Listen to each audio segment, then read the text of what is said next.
നമസ്കാരം. എല്ലാ മാന്യപ്രേക്ഷകർക്കും ഗ്രാമി ഉച്ചവാർത്തകളിലേക്ക് സ്വാഗതം. കാരമുക്ക് പൂതൃക്കോവ് നരസിംഹമൂർത്തി ക്ഷേത്രത്തിലെ പ്രതിഷ്ഠാ ദിനാഘോഷങ്ങൾക്കും നരസിംഹ ജയന്തി ആഘോഷങ്ങൾക്കും വ്യാഴാഴ്ച തുടക്കമായി.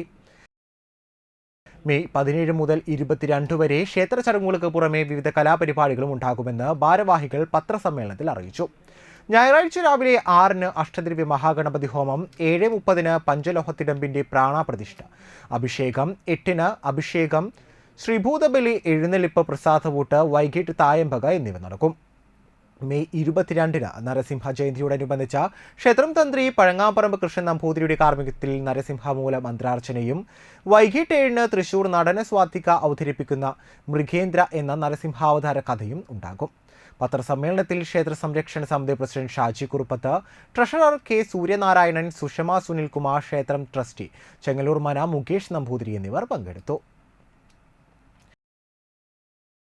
Nattika S N trust higher secondary സ്കൂളിലെ NSS യൂണിറ്റിന്റെ നേതൃത്വത്തിൽ ദത്തു ഗ്രാമത്തിലെ വീട്ടുകാർക്കും കുടുംബശ്രീ പ്രവർത്തകർക്കും തൊഴിലുറപ്പുകാർക്കും വെസ്റ്റ് നൈൽ പനിക്കെതിരെയുള്ള ബോധവൽക്കരണ ക്ലാസ് നടത്തി.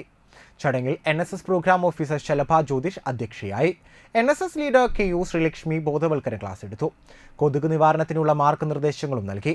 അധ്യാപകരായ EB ഷൈജ, VG രശ്മി എന്നിവർ നേതൃത്വം നൽകി. താന്യം പഞ്ചായത്ത് തല ശുചിത്വ യജ്ഞത്തിന്റെ ഉദ്ഘാടനം നടന്നു. താന്യം പഞ്ചായത്ത് പ്രസിഡന്റ് ശുഭ സുരേഷ് ഉദ്ഘാടനം ചെയ്തു. പ്രളയം പോലുള്ള മഹാമാരികൾ നിരന്തരം രോഗങ്ങൾ വരുത്തുന്ന ഒരു സാഹചര്യമാണുള്ളത്. പ്രളയം നമുക്ക് അറിയാം, 2018 പ്രളയത്തിൽ കുറേയേറെ നാശനഷ്ടങ്ങൾ സംഭവിച്ചിട്ടുള്ളതാണ്. രോഗങ്ങളായാലും കൃഷിയായാലും വീടുകളായാലും ജനങ്ങൾക്ക് വളരെ ദ്രോഹമായിട്ടുള്ള പ്രവർത്തനങ്ങളാണ് നടന്നുകൊണ്ടിരുന്നത് ആ സമയത്ത്.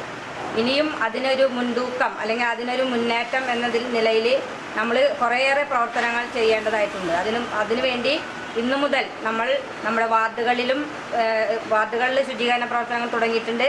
അതിന് മുന്നോടിയായിട്ട് പഞ്ചായത്തിൽ ഇന്ന് ഉദ്ഘാടനം വെച്ചിട്ടുള്ളത് panchayat vice president OS Ashraf അധ്യക്ഷനായി. ജനപ്രതിനിധികളായ Anto Thrayan, Sijo Pulikkottil, Jishnu Preman, secretary Sunil, health inspector Vishnu Ram എന്നിവർ പ്രസംഗിച്ചു.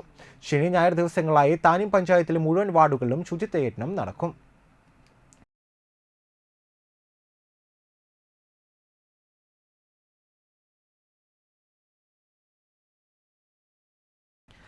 താന്യം ഗ്രാമപഞ്ചായത്ത് 5-ാം വാർഡും Manappuram institute of skin development ചേർന്ന് കരിയർ ഗൈഡൻസ് ക്ലാസ് നടത്തി. താന്യം ഗ്രാമപഞ്ചായത്ത് പ്രസിഡന്റ് ശുഭ സുരേഷ് ഉദ്ഘാടനം ചെയ്തു. ഒരു ക്ലാസ്സാണ് ഇവിടെ നടക്കുന്നത്. ഇവിടെ എത്തിച്ചേർന്ന കുട്ടികൾക്ക് ആദ്യം തന്നെ അഭിനന്ദനങ്ങൾ അർപ്പിക്കുകയാണ്. കാരണം സ്കൂൾ കഴിഞ്ഞ് പഠിപ്പൊക്കെ കഴിഞ്ഞ് വീട്ടിലിരിക്കുന്ന സമയത്ത് ഇങ്ങനെയുള്ള മീറ്റിങ്ങുകൾ വിളിക്കുമ്പോൾ വരാനായിട്ട് തീരെ താല്പര്യമുണ്ടായിരിക്കില്ല കുട്ടികൾക്ക്. അപ്പം ഇന്ന് വന്ന കുട്ടികൾക്ക് ആദ്യം തന്നെ നന്ദി പറയുകയാണ്. അപ്പം ഇന്ന് ഇവിടെ നടക്കുന്ന ക്ലാസ്സുകൾ നന്നായി കേട്ട് നമ്മുടെ ജീവിതത്തിൽ ഇപ്പോൾ 10ാം ക്ലാസ് പ്ലസ് 2 ഒക്കെ കഴിഞ്ഞ കുട്ടികളുണ്ടാവും. അവർ ഇനി എന്താണ് ഈ പഠിപ്പ് കഴിഞ്ഞാൽ എന്താണെന്നുള്ള ഒരു കൺഫ്യൂഷനിലാണ് എല്ലാവരും. മാതാപിതാക്കന്മാർക്ക് വളരെയേറെ ആഗ്രഹങ്ങളുണ്ടായിരിക്കും. കുട്ടികളെ കുറിച്ച് ഇന്ന സ്ഥാനത്ത് വരണം അല്ലെങ്കിൽ ഇന്നത് പഠിക്കണം എന്നുള്ളതൊക്കെ ഓരോ ആഗ്രഹങ്ങളാണ് എല്ലാ രക്ഷിതാക്കൾക്കും. 5-ാം വാർഡ് അംഗം ആന്റോ ത്രയൻ അധ്യക്ഷനായി. മണപ്പുറം ഫൗണ്ടേഷൻ കീഴിൽ പ്രവർത്തിച്ചു വരുന്ന കേന്ദ്ര ഗവൺമെന്റ് അംഗീകൃത നൈപുണ്യ വികസന സ്ഥാപനമാണ് Manappuram institute of skin development. Nursing assistant, certified beauty therapist, logistics supply chain management, fashion designing തുടങ്ങിയ കോഴ്സുകളാണ് ഇവിടെയുള്ളത്. സാമ്പത്തികമായി പിന്നോക്കം നിൽക്കുന്ന വിദ്യാർത്ഥികൾക്ക് കുറഞ്ഞ ഫീസ്, അത്യാധുനിക സൗകര്യങ്ങളോട് കൂടിയ ലാബ് സൗകര്യം. വിജയകരമായി കോഴ്സ് പൂർത്തിയാക്കുന്ന മുഴുവൻ വിദ്യാർത്ഥികൾക്കും ജോലി എന്നതും മാസ്കിലിന്റെ പ്രത്യേകതയാണ്. നാട്ടിക 4-ാം വാർഡ് കാഞ്ചി കുഞ്ഞി മുഹമ്മദ് ഹാജി റോഡിൽ താമസിക്കുന്ന പരേതനായ വെള്ളാഞ്ചേരി ബാലൻ ഭാര്യ സീത നിര്യാതയായി.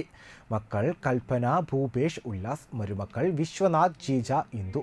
സംസ്കാരം ശനിയാഴ്ച 3 മണിക്ക് വീട്ടുവളപ്പിൽ നടക്കും. ഇതോടുകൂടി ഗ്രാമി ഉച്ചവാർത്തകൾ ഇവിടെ അവസാനിക്കുന്നു. നമസ്കാരം.